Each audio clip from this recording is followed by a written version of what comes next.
Well, hello, everyone. Welcome again to Be the Leader podcast. I am so excited to be here today with a friend of mine who I've met on LinkedIn, and this is our first actual live conversation. So I'm going to introduce to you Josia Nakash, and just a little bit about her before we get into our conversation.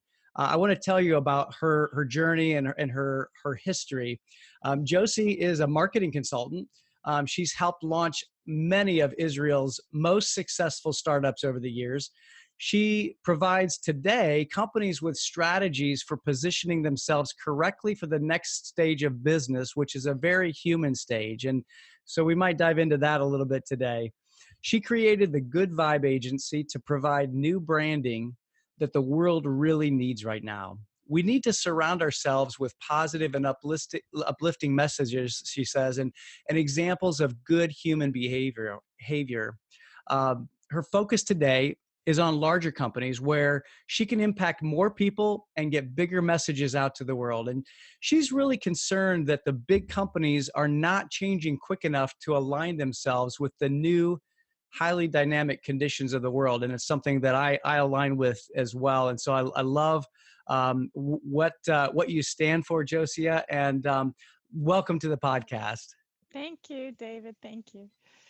I'm so excited to be able to have this conversation today. As I sit here in the United States and you're in Israel, I think it really shows how little the earth has shrunk and how connected we really are. I just think this is a phenomenal technology that we have today. It's amazing how we can use the internet to create all these new connections. And I'm Canadian, by the way, so That's right. I've been living in Israel from the age of 12, but I'm North American. I I like to love it. mention it. I I'm not a love foreigner. it. You're not a foreigner. I know how you think of foreigners because I used to be, Canadian growing up in Canada. Oh gosh. Well, talk a little bit about your transition. I'm curious about your transition from going from startups to larger companies because I mean that seems like a bigger jump, but I know that part of your journey is to be able to transition them from like one season to the next in their business growth and their business life. So tell us a little bit more about that. Well, startups are very exciting because, it's like a blank page. I started lots of companies, from a coffee shop. We wrote some things down on a napkin. The next day they had a name, they had a domain, they had there's companies that I created in a week and sent them off to some conference and they got investors. And they're companies that still exist today. They have offices all around the world. But that's lots of fun and it's really challenging and it allows me to use my creativity at full maximum capacity and get everyone on track, but over the years I've become really concerned with the messages we have around us in the world, the content. Our environment defines everything about us. Hmm. So I'm really concerned that kids sitting at their breakfast table in America, on the table there's a cereal box, there's a milk carton, and what are on those things and what are people being influenced by? We don't even realize. I'm not even going to go into all the video games and all the violence and everything that they're exposed to. Forget about that for a second. Right. But the things that we use every day, there's a can of something, there's cookies, there's all these products, and all these companies have so much power on your shampoo, whatever. Mhm. They have so much power to put out positive, uplifting messages that we need to have in our world. And, everyone's just continuing like normal, come to the movie theater, buy your popcorn, get your big soda, everything's going to be fine. It's not. Things really, really have to change. We need to surround ourselves with good examples. We need to surround ourselves with good messages for the next stage because you Mhm. can see that our society is having some problems. Right, right, yeah. So what was it that got you into the marketing industry, marketing and branding? How did you get there? It was all sort of by accident. I came back from New York. I was in Manhattan for 5 years. I was a personal assistant to some very wealthy people. I used to fly around. Bought them a sailboat. Used to buy them cars. Got them an apartment in France. It was a total cosmopolitan job with the credit cards, cash. I used to rollerblade all over New York, buying them stuff. It was straight out of a magazine kind of job. My mother calls it my MBA. So I did that, and then I had to come back to Israel, and I was like, what am I going to do? What am I going to do? And I didn't really realize what I had been exposed to there. I had been exposed to the whole next stage. You know, the Mm. internet was just starting then. They were doing stuff for Rupert Murdoch. I didn't even realize who Rupert Murdoch was at the time, you Oh my know. goodness. And I realized that I had gotten this whole education, and somehow things just started happening. Somebody asked me to write their website for them, someone famous in Israel, and things just started happening. I realized I'm really good at this and getting stuff out of people and getting it out, and my English is, you know, a plus in Israel. One thing just led to the next, and all of a sudden I was this marketing consultant for the startup whole, you know, this whole startup scene that was happening in Israel in 1995. Wow. Wow, that's amazing. I mean, and I always think it's interesting to hear people's stories, especially when they just kind of like quote unquote fall into it, or it just happens. Because I feel like sometimes that's just what we do as people, is we kind of walk through life and we let things happen, and we see things happen, and then and maybe you can speak into this, and then a little bit later in life we begin to get more intentional about things and get more purposeful as we get through life in different seasons of life. Would you agree? Um, it would be great if we knew, you know, from the beginning, this is point A, this is point Z, this is where we have to get. It would be great Yeah. if somebody handed us a book, you know, when we come Right. out. Right. But unfortunately, the world doesn't work like that. And I actually had to go through a lot of hard things in life. You know, I write about it all the time. I lost two sisters. Mm, When I was at the end of the army, I lost my first sister, and then she died giving birth, and then another sister mm, to suicide, my sister closest to me.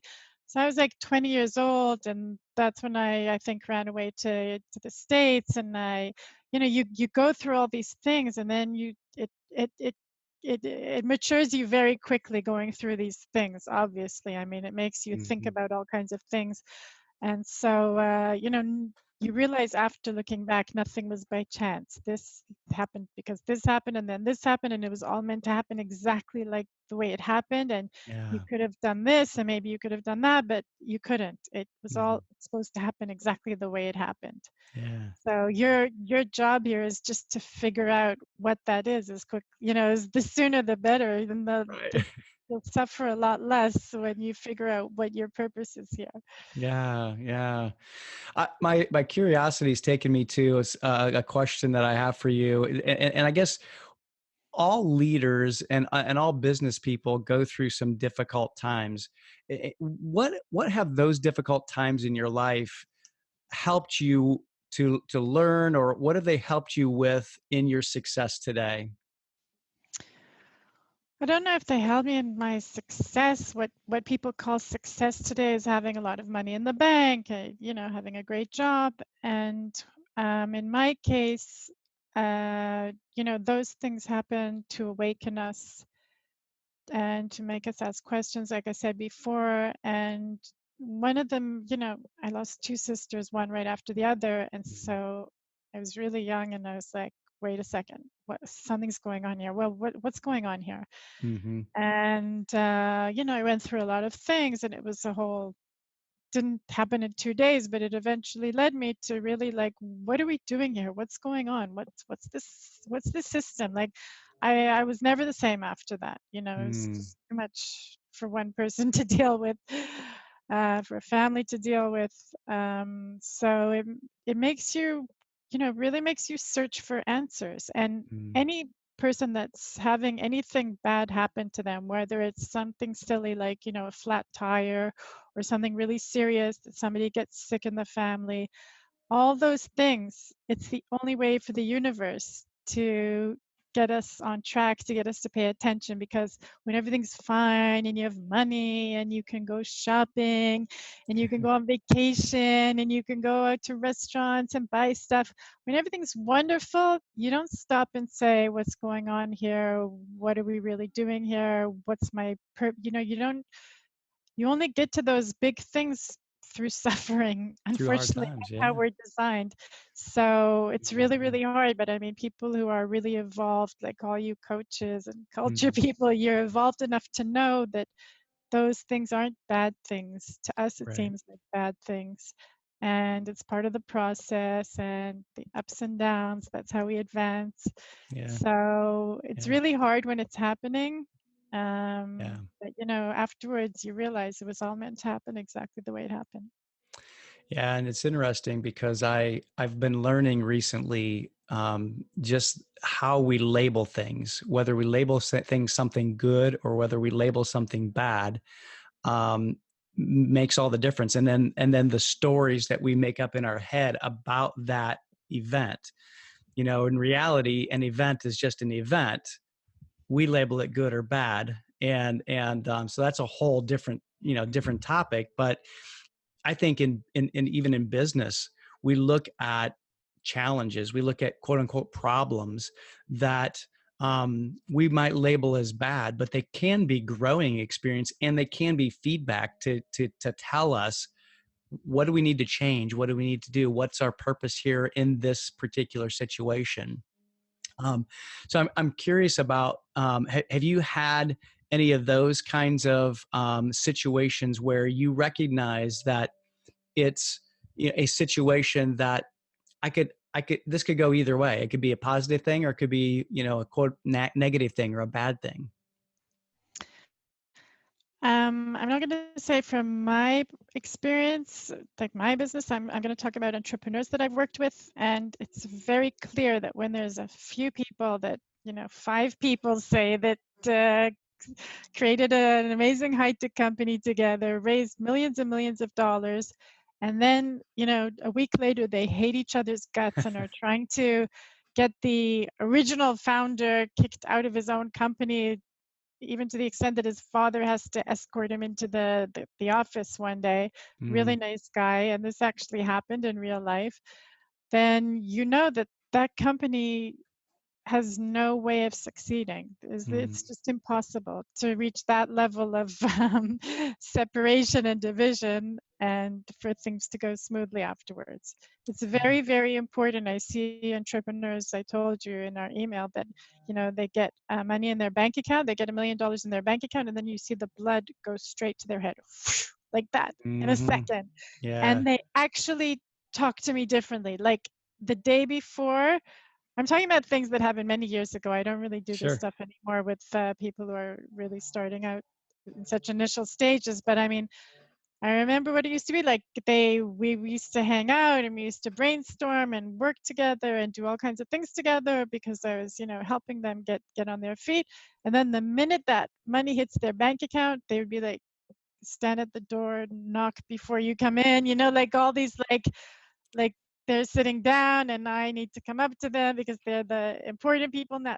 They're like Yeah. the whole relationship shifted like Changed. in a Yeah. second. The people just completely changed. Mm. And you see it all the time. I mean, I wonder how, I would behave if I got $1 million in my account for the Right. next hour. Yeah. Well, and that actually sparks a question for me too. Is what so as there may be some entrepreneurs, some startups that are listening to this, and how would you help them to prevent that from happening to them? What would you say, or what would be some learning points for them to so that they don't become jerks when they have $1 million in their bank or $10 million in their bank and they sell their business for millions and millions of dollars? How would you help them to be able to keep humility and be able to walk through that process? Well, those are the really successful entrepreneurs, the people that have like good foundation, good values. They're down to earth. They don't really care about the money. Mm-hmm. About the challenge. And I know a very successful entrepreneur. He, for 20 years, he wanted to build a company, he wanted to have a big exit. He finally did it, sold his company for 300 million, and they behave exactly the same. Him and his Mm, wife, they were my best friends. yeah. They're triathlon people. They do exactly the same things. Nothing's changed in their life. And Mm, those are the people that make it. They understand it's a long haul, and mm-hmm. not get all flashy and a fancy car and everything. Those are the serious entrepreneurs that are going to do really well. Plus, I would recommend that they really have to be conscious now about that this can happen, that they're in this marriage together, the entrepreneurs, and that they have to be aware that they can wake up in the morning and really hate each other. They have Mm-hmm. to be aware that it can happen. There's all kinds of pressures and all kinds of new things that they're not used to, all kinds of situations, and they have to prepare for it in advance and Yeah, not that's wait good. for the eruptions of the ego to come. Yeah. In general, people need to be aware of what's going on with the ego nowadays, and I talk about it a lot. Yeah. And people don't really understand what I'm talking about. But the ego is growing, it's evolving, it's a very big thing that everyone's going to have to deal with. And so, when you talk about toxic environments, you might think people are talking about, people are swearing at each other, or the politics in the office and all that stuff. And, when you say there's a toxic environment, but a toxic environment can be something very quiet. It can be people's thoughts. It can be Mm-hmm. the receptionist coming into work every day when she was all psyched to be hired 2 years ago, but now she wants to have 14,000 followers on YouTube. She wants to be a Mm, model or something, mm. and she's coming in and she's smiling and she's friendly and she's doing her job and everything's fine. But on the inside, she's thinking, why am I getting paid less than everyone else? Aren't I contributing? The first impression people get when they walk into the company, they see me and it's so important. And people have all these thoughts. Now imagine you have a building with thousands of people in it, or a company, and all these people now are having thoughts like this, and these thoughts Mhm. are growing.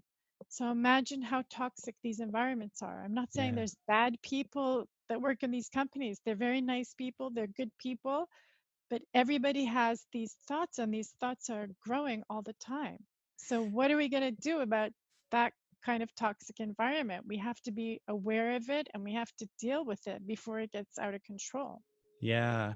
And that influences and becomes the culture of the organization, because then it influences our human behavior. And um, so, talk a little bit about what are some of the things that companies can do. Obviously, be aware, but then be like, how do we help people to deal with those thoughts? Because I know that you and I are on the same page, where thoughts are things, and thoughts get translated into reality. So, I'd love to hear, what are some things that companies can do to be able to help their people to really kind of rein that in, and prevent them from becoming toxic.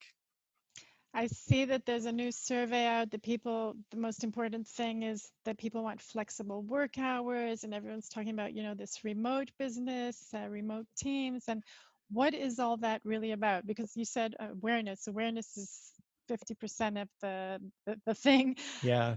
To be aware that people don't want to sit with other people. Hmm. I have to come into this place every day. I have to punch my card.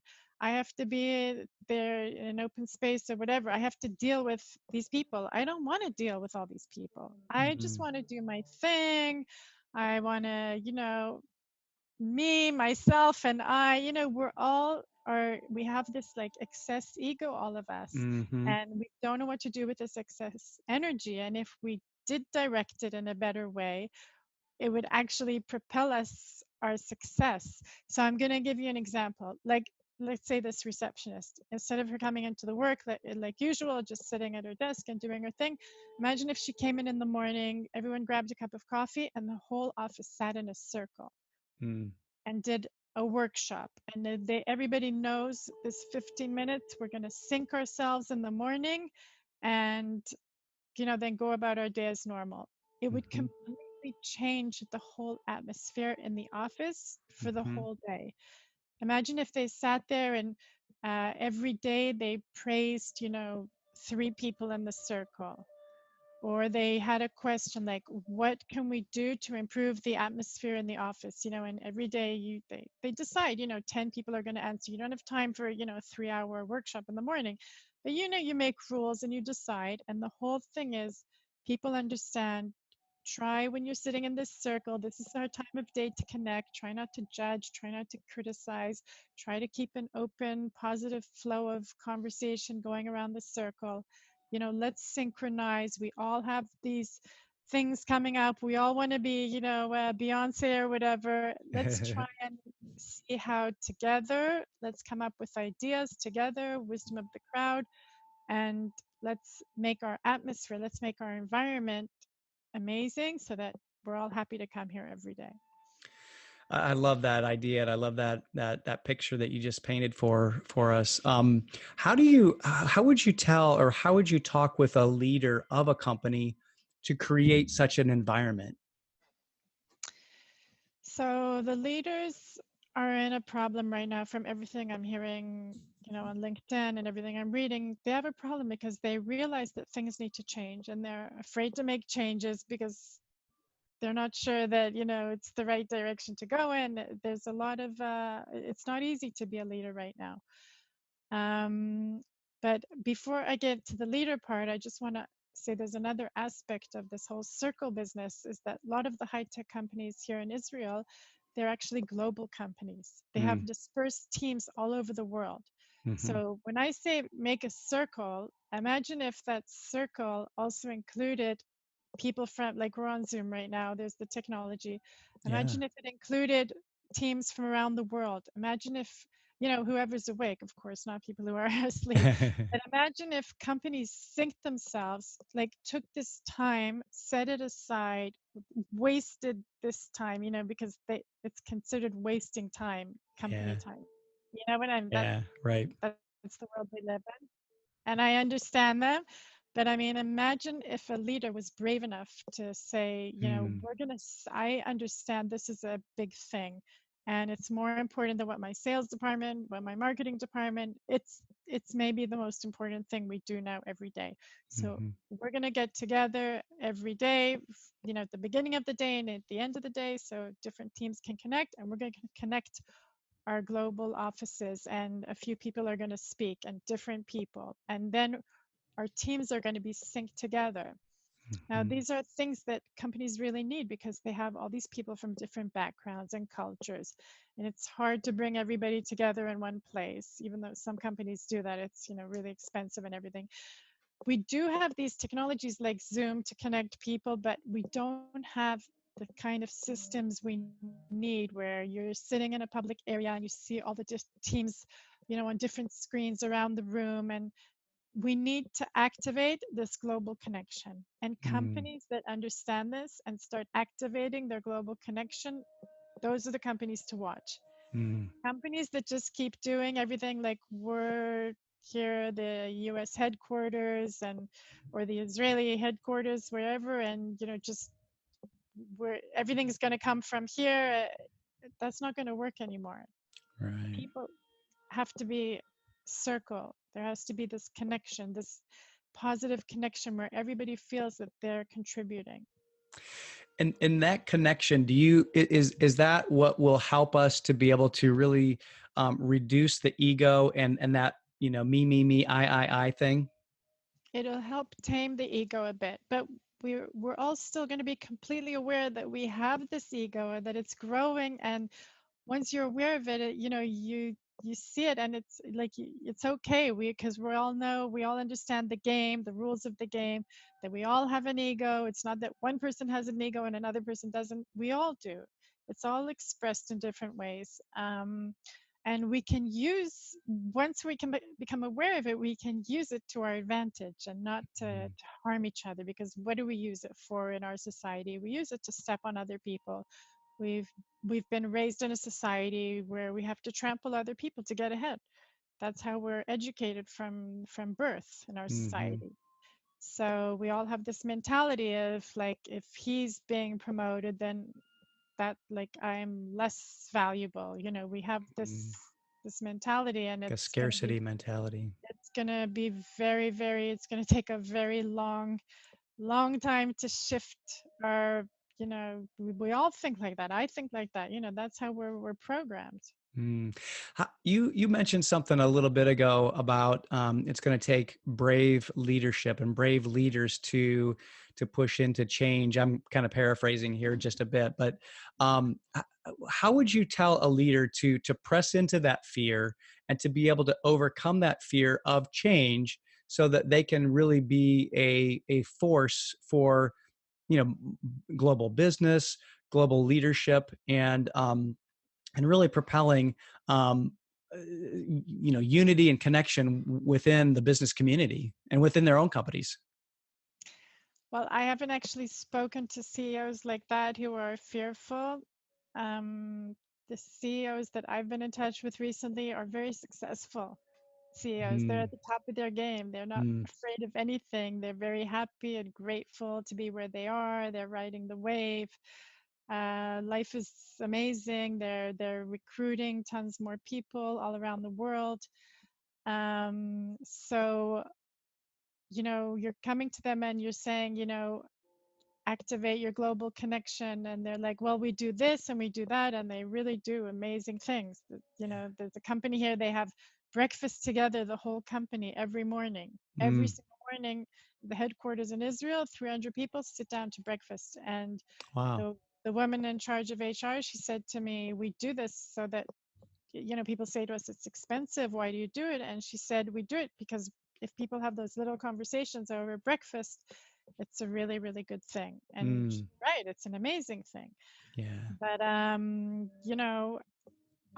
not just concerned. See, I'm not like you. You're like a culture. I saw you transition from flight attendant. I just saw a clip of yours before this, and you're a trainer for culture and everything. But I'm a marketing person, so Mm, I'm interested.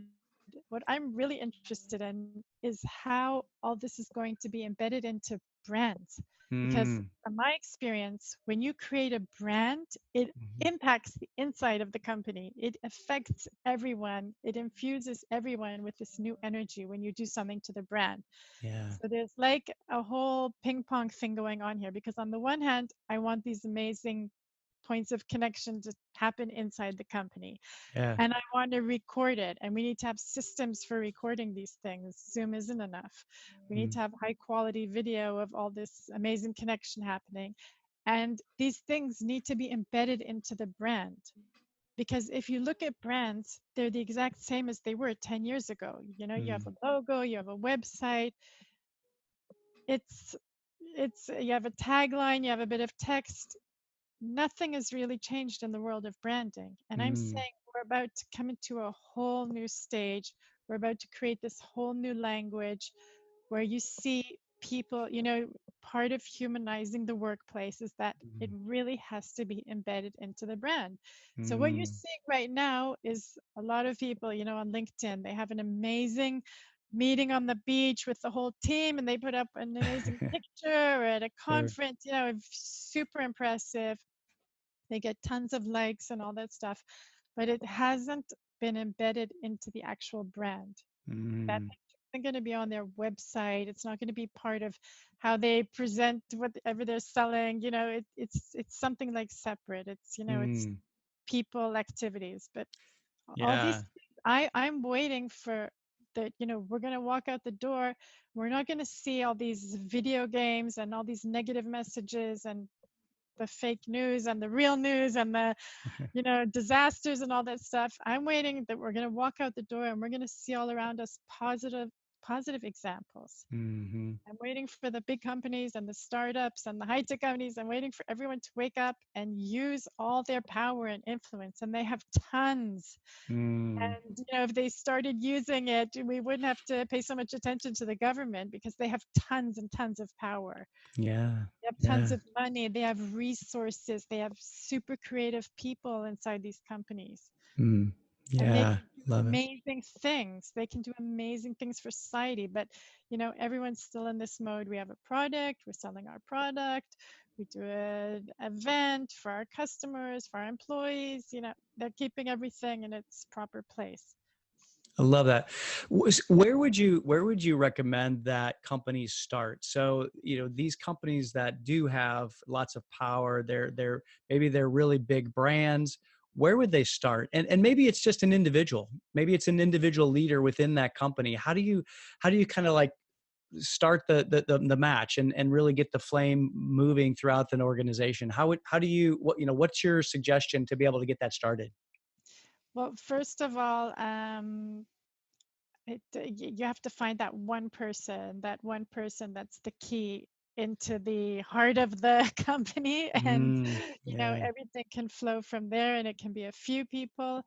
But I just wanted to say before I forget, like you might go into a room and talk to 10 or 20 people at a company, and you get X results. Like, I feel like all of you people are connection experts, Mm, one mhm, way or the other. All you culture people, your coaches, it's like a whole new wave of these people. You're causing people to focus away from normal things and focus on other things.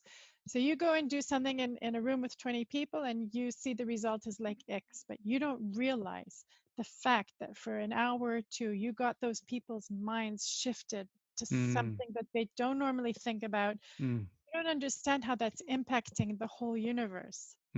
That's so good. That's And so I mean, good. just this conversation that we're having right now, it's an unusual situation. I'm in Israel, you're over there in Pittsburgh, Yeah.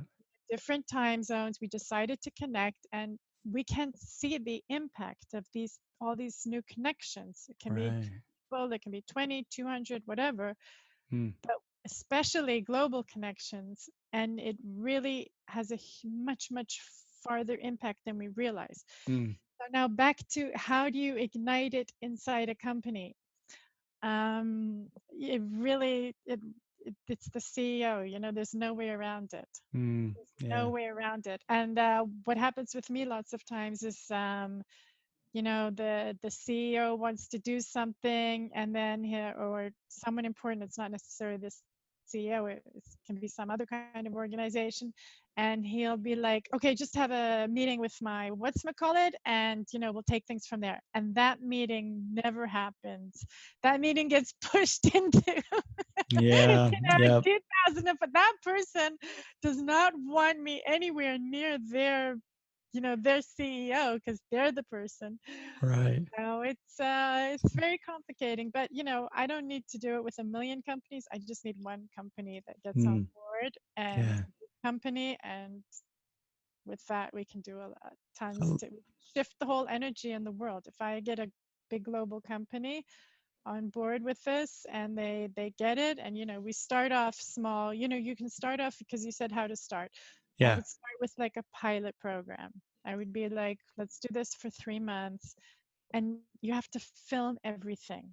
Mm, Everything. You have to bring, nowadays, if something isn't, if you don't have a professional there filming and taking pictures and recording and putting it in an archive or loading it up or uploading or whatever, if you don't have that, it's like the thing didn't actually happen. mm, yeah. Yeah. Okay? So I love it. you have to capture these moments, because you're putting people through a process. Let's say you're going to a company tomorrow, you're putting people through a process. You need to capture what's happening. And I'm not saying that you need to play back to them 3 hours of what happened, but you can capture it and make a minute of like the highlights. And then Yeah. people have this mirror, they can see themselves going through this process and how uplifting it was. And then, Mm, that's like your commercial for more. And right. it's like a whole process. It's also for other people to see and say, oh, that department did that, they look like they're really having an amazing time. I also want to do that. It's That's how you get attractive. the fire going, by Mm-hmm. having these positive, make a poster, take a picture, don't just put it on LinkedIn, blow up a huge poster, put it on in a hallway there, where they eat lunch. You said how to get the fire going. Get the Yeah. fire going in the most in the way that appeals the best to their ego is that they see themselves. Ah, yeah. We once did a conference where we took the founders of the startup company and me too, like six of us, and we blew up huge pictures of us, the people that were working the conference, and we put on each wall there was like a huge picture of each of us. I mean, you Love need it. to appeal to the human ego, and Ah, everybody knows what we're doing.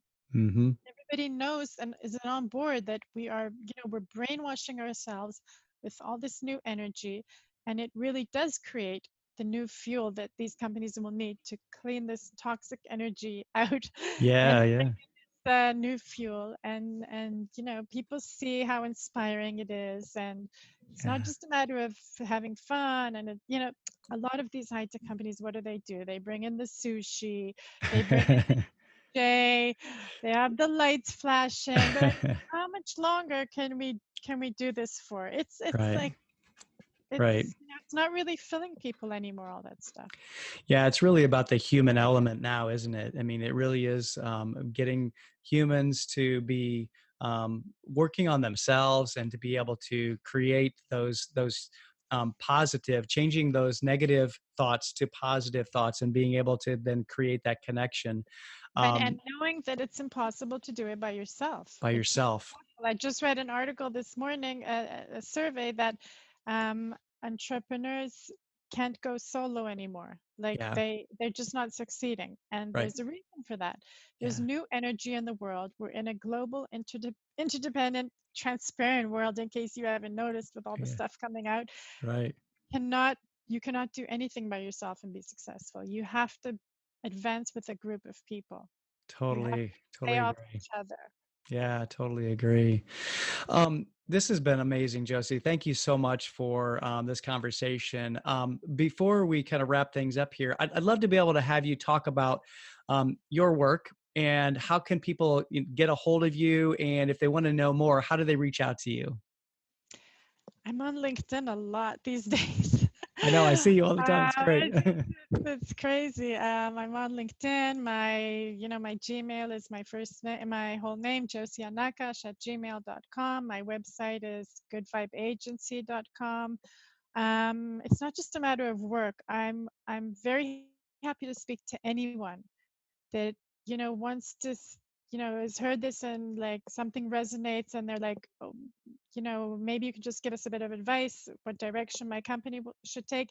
And I do that all the time. I speak to people and I give them a bit of a direction that they didn't think about, and I'm very interested in helping entrepreneurs and anyone actually align themselves with this new stage. Like, forget about how we used to do things before and forget about Hmm. how business worked before. We're going into a stage now. We need lots more people like you guys. We need all these connection experts. We need to educate people. We need to fill the world with new information, with guidance, with messages. So, pe- people who are thinking, what should I go study? I don't know if we need 4 million, more programmers. We need people who are focused on the social connection, Hmm. enhancing human connection, enhancing global human connection. So really, like, get out and think about doing something really that the world really needs for the next stage. I love that so much.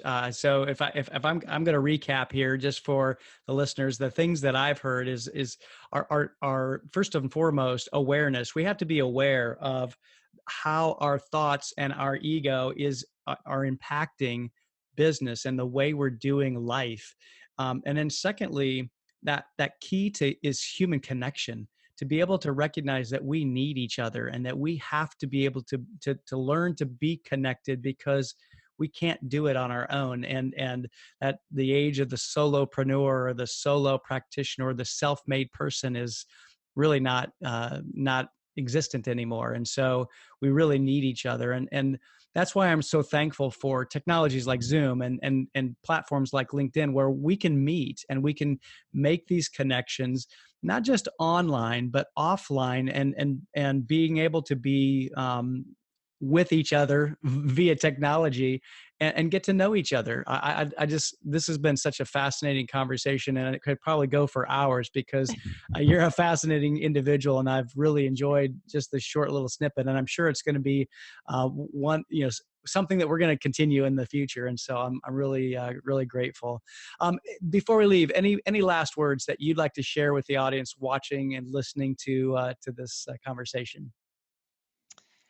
Um, I just hope people will, I saw in one of your clips the silences, that there's moments, you know, take those moments, reflect. Don't just, Mm, wait for things to hit you. Think about, connect with yourself, connect, I used to go when I was trying to figure things out. I used to go and sit at the beach, and I had this place, I had my spot, yeah. and I did a lot of thinking and a lot of soul searching. And you have to go through these processes, and you have to really find, what's the best way for you to connect to this whole thing called life and get the Hmm. most out of it and help a lot of other people. And Mm. that's what we're here for, to help each other. Yeah, totally agree, Jesse. Thank you so much. I appreciate you being here today. Appreciate the conversation, and I know that it's going to be really impactful for the people listening. So, for those of you listening and watching, thanks for joining us here today. I really hope that you will reach out. Let us know what you think about the conversation. Give us some dialogue. Give us some feedback. Most of all, I hope you subscribe. And if it's been helpful to you, subscribe to this podcast, and let me know what you'd like to hear in the future as well, so that I can help you along your journey, not only in life, but in leadership and learning in your own personal growth. So thanks so much for watching.